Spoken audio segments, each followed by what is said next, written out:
Hello, everyone. Welcome to season 3 of the Rugby NorCal Podcast. I'm your host, Nate Delana, and I am here with you today with an absolute legend, one of our coaches from last year's Rugby Development Summit and coming back this year to give us all the knowledge that he has, Mr. Rusty Earnshaw. Rusty, how you doing today? I'm good, mate. Season three, well done. Well done, you. Yeah, man. Yeah, I'm excited. I'm certainly couldn't. I'm juiced that we're here for season 3, and I'm juiced to have you back too. I think last year's Rugby Development Summit, I personally, wearing my coach hat, learned a ton from you. Right, the games that you had, the headbands, used that a ton Have this you? year in my Oh, coaching. Oh yeah, it was awesome. And so today I'd love to just kind of recap what you did last year, and then maybe update you what you've been doing over the last year as well. And then talk a little bit about this year's summit. Does that sound good to you? yeah, sounds good. Well, last year, it's actually the last time I drank alcohol. So I drink once a year. And afterwards, we went to Napa Valley and we did wine tasting, and I had a glass worth of wine. So Hmm. that was the last time I touched alcohol. So haven't done it yet this year. I allow myself to do it once a year. So, and then what else do I remember?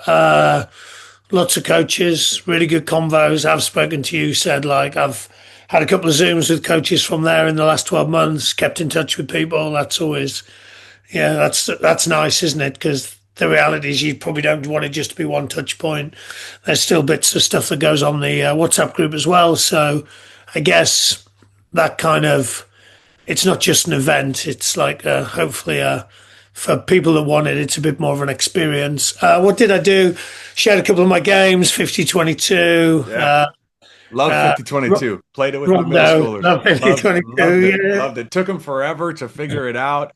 I even like one of the times I didn't tell them the rules like you talked about, made them figure it Yeah. out themselves. Really cool. Yeah, really cool. Keep going And though. so, yeah, we did a bit of stuff around problem solving, like who'd you give information to, probably some coaching skills around that, like prompting and, teams calling their own timeouts. I really enjoyed it because, yeah, they were into it, weren't they? Like we were having to like just calm everyone down a bit. Like you don't need to fully tackle each other.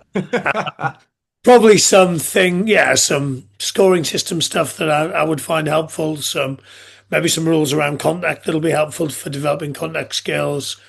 And then, yeah, got to hang with all the other coaches as well and observe their sessions and steal some bits and bobs from that as well. So I think that's what I can remember. I don't know. Yeah. What else do you remember? No, you know what? I really enjoyed all that. We did the coach volunteers that were the example people, the or the demonstration people. That we definitely got into it a little bit. I think I jumped in there for a little while, and it's funny with us, with all of us rugby people. Doesn't matter how far away we try and get off the field. When we get on the field, it all starts to kind of flood back, doesn't it? You know. Yeah, and So. I would want to create practices that like look like the game and feel like the game. Like there's a Mhm. bit of jeopardy. There's some of the emotions going on that exist in the game because yeah, you probably want to be practicing as close to the game as possible if you want to get really good transfers. So I was interesting. Aaron Tackler, a good friend of mine, I was just over in Vancouver with him, and he'd been up to a place that's relatively new to rugby and shared some of the game stuff with them, and then actually invited them to go back to their old way of coaching, like long queues, stand in line, and for them to experience that and then to go back to that, they were like, whoa, whoa, whoa, we don't want this one anymore. We want the new Yeah. one. Yeah. So he used what I would call old way, new way to kind of contrast those two things. Yeah, which It's again, often as coaches, where if we don't get our practice design right, and again, I've got a small number of practices that I think work for me, then we're into like behavior management and we'll go, no, no, no, stand in the cube. No, no, no, pay attention. No, no. And actually, I guess, well, you would have experienced it like, I thought some old people were going to get injured. They were running around so much. There might be some pulled hamstrings going on. Yeah, we're so some news here, dropping this news. No one really knows it yet, but we should have a fair amount of the St. Mary's Gaels rugby team that's going to help us out with demonstrating this year. And so I think that'll be an awesome opportunity to get some people, get some players in there that are obviously playing at a really high level in the United States and being our demonstrators to help coaches maybe contextualize and have an understanding a little bit better this year too. So that's kind of an exciting update for the 2025 Rugby Development Summit for sure. I really enjoyed just learning about, I mean, all the games that you talked about, and I think one of the most striking things for me was like, hey, when we were talking, Rusty, it was, I play 4 games, right? And this is what I do every day, and I work that into what outcomes I want, right? Which Yep. Mm. really helped me like have an understanding of like, okay, I need to really kind of pare this down and like figure out some really like just some really contextualized things for my players, right? I use the Rondo game that you created a ton last year, using the headbands. And what I found and for anyone, and I'll give you a second here to talk about the headbands, but I found that when I used the headbands with those players, it changed the game dramatically and made all the players that maybe wouldn't feel seen by not only the coaches but their teammates as Yeah. well, right? And when you're talking about middle school rugby, there's a wide swath of kids there that are still young, and some that are that are really athletic, right? And so I really took that piece a ton, the headband part, and it really helped I think players get a little bit more of a grip on the game, and then as a team as well. Yeah, it was for me it's to make things visible. So it might be that it's a problem we see in the game. So it might be that I give Nate the headband because Nate's their best defender. And if Nate makes a tackle, it's a straight turnover because we want to be avoiding going towards Nate. It might be that yeah, the other team, that each team decides who's the biggest threat on the other team. We put a headband on them, and if they get tackled, then it's worth a try to our team. And so suddenly those players have got, defense coaches attack, they're getting a bit more pressure. But also, as you said, they probably like bring some other players into the game. Mhm. I was actually just over in Amsterdam with a rugby site, and I was saying there must be levels around headbands, and I was like, well, what's level one levels? And someone came up with this one, which I loved. He said, well, I'm thinking about giving the headband to one of my best players and telling everyone that this guy's trying to create assists, so they'd stop him. But the reality is, there's probably a less skillful player, and they're the person that's trying to create the assists. But the headband like distracts everyone from that. And so for me, just make stuff visible. It allows you to think individually, both stretch and support. How can I? And it might be that, you have, maybe you just go, look, I've got 4 or 5 headbands. This was something that happened in Amsterdam where I said, just ask the players, like Mhm. 4 or 5 headbands.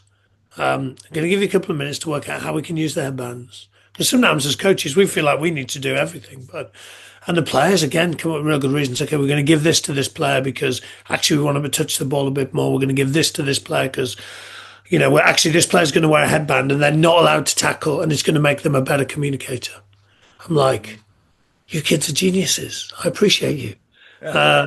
So maybe that's another thing I hope that came across when I was over last is I would, self-determination theory is super important to me, but autonomy, getting players to choose their own level of challenge, getting them to set challenges for others to be involved in. Cool, what's the next level of the game? If we could change this game in one way, like how would you want to change it? Like just getting them to own it, and yeah, and hopefully like they'll be better players, and then in the future, hopefully they'll be better coaches than I experienced when I was young.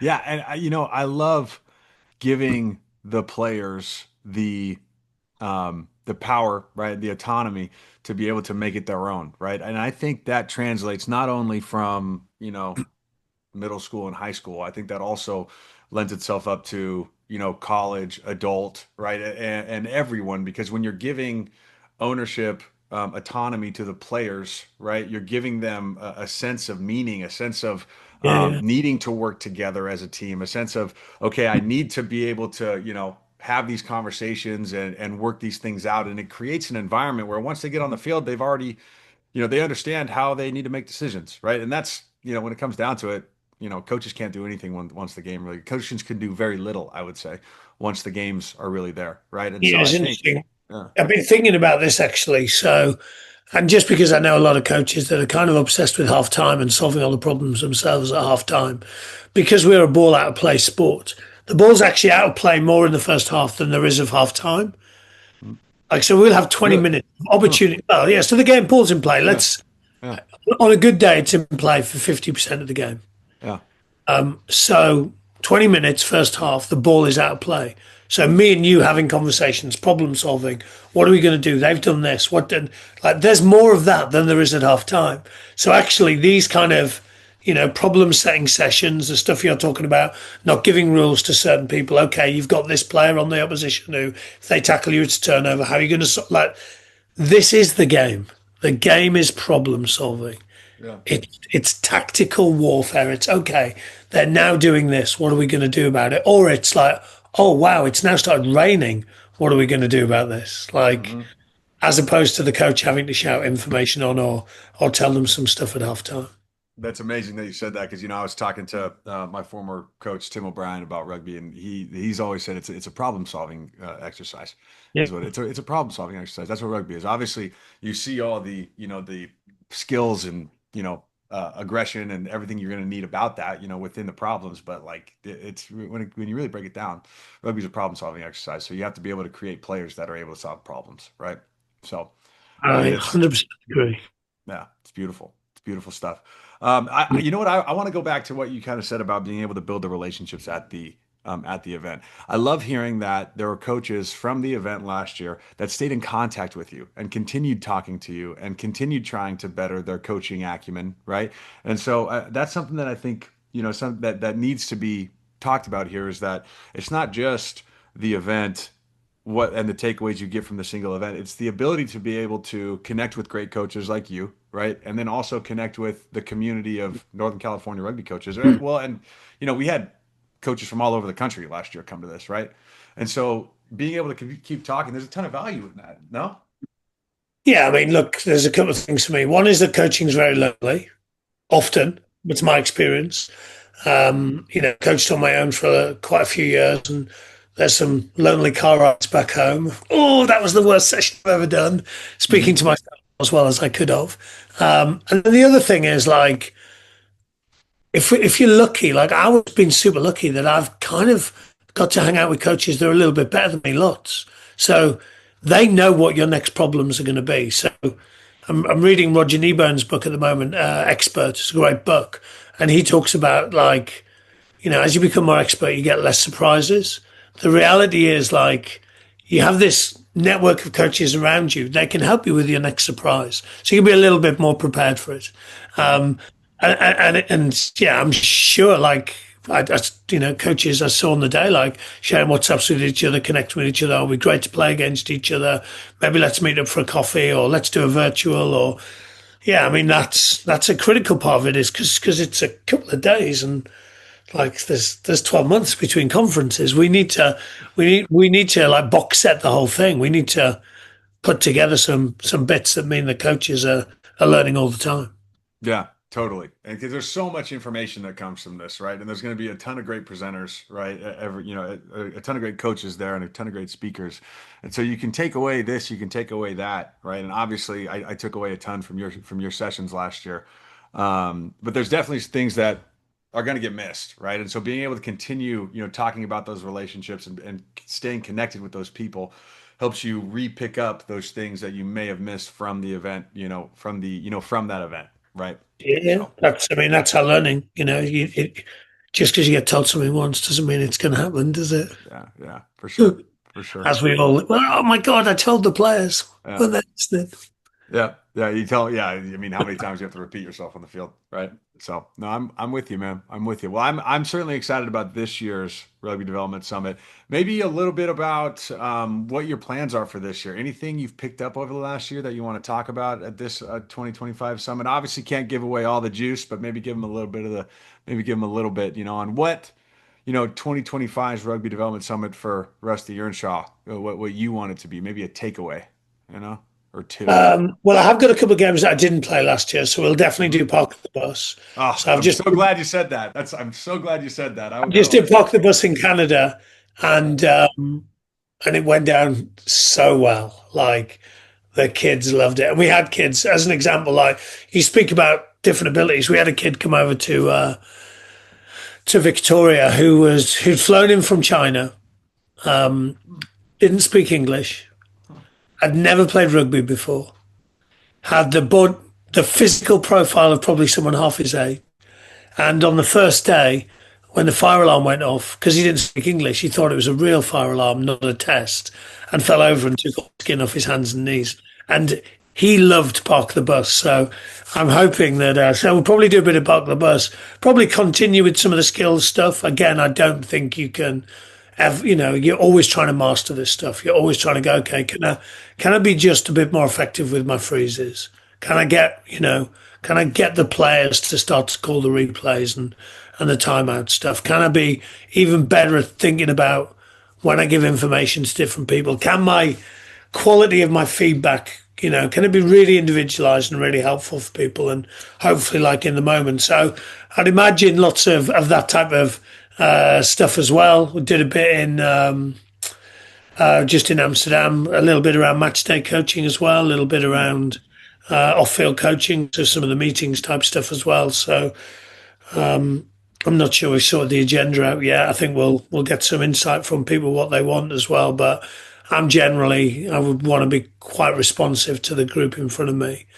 And then, my biggest thing, if I'm absolutely honest, is how do you coach individuals in a team session? Because I think that's a really hard thing to do. And maybe that would be a good theme to actually, because that'll tie all this stuff together. We can play Park the Bus. We can think about how are we stretching and challenging individuals? How are we having those interactions? How are we getting players to own their own development? So I'm just riffing at the. Well, no, I'm glad that you're riffing there. I love hearing that because I think one of the hardest things in rugby, as a gigantic team sport, is to how do you coach individuals, right? How do you understand each one of those players and what gets them to develop, right? What motivates them to get them into the direction that they need to go. So I'm really glad that that's something that's on your mind because that's constantly on my mind as well. As I'm out on the field, like what. Because, you look at two different players, there could be two completely different reasons why they're out there, and you have to figure out how to motivate it. And that's so hard. I think that's probably the hardest thing because you have to, again, it goes back to making him feel seen, right? Making him feel heard. Yeah, and if you maybe just some stuff to think about as coaches, like who are the three players that you feel like you're helping the most at this moment in time and why is that? And who are the three that would definitely benefit from a bit more time with you and would, and what's the reason that you're not helping them at this moment in time? And that might be a number of things. So it might actually be around, do you know what? I need to spend more time with those players. It might be actually, I'm not sure as a coach, I've got the skill set to help them. And that probably, again, we'll touch on it at the conference, but a phrase I use a lot is we only see the problems we know how to solve. So if I don't know how to solve psych problems, as an example, then I won't see them. Just don't see them. If I don't know how to coach communication, then I won't see communication as an issue. And I've been with a couple of coaches this week where it's like, oh, right, yeah, Rusty. And so I give you an example of something. This might be helpful for the coaches to think about.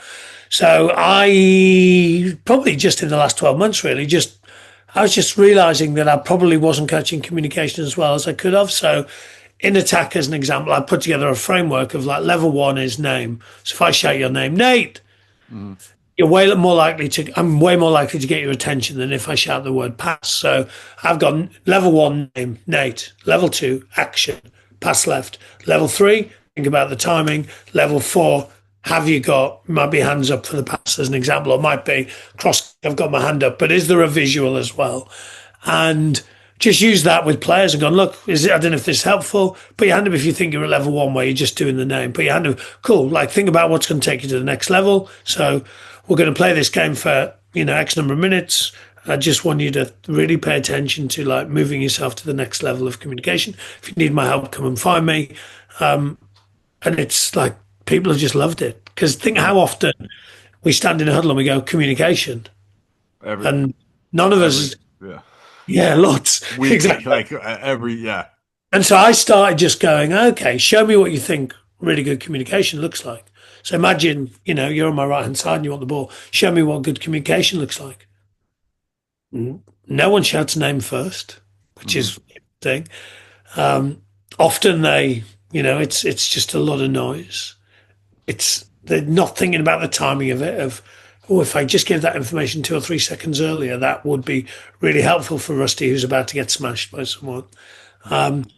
So I go back to it. Sorry. So the individuals. So yeah, as well as coaching, catch, pass, kicking skills, contact skills. Then we're also talking about things like, as you said, decision making, anticipation, communication. Like, how do we coach those things? Which I guess, as I'm sure we'll have lots of returning coaches, and they'll have new problems, won't they? Last year they had some Yep. problems, and hopefully we helped them with them. And now they're going, okay, I need to move this player to the next level. They're one of my best players, and often with the best players, like one of the things that moves them to the next level is their ability to share information with the rest of their team.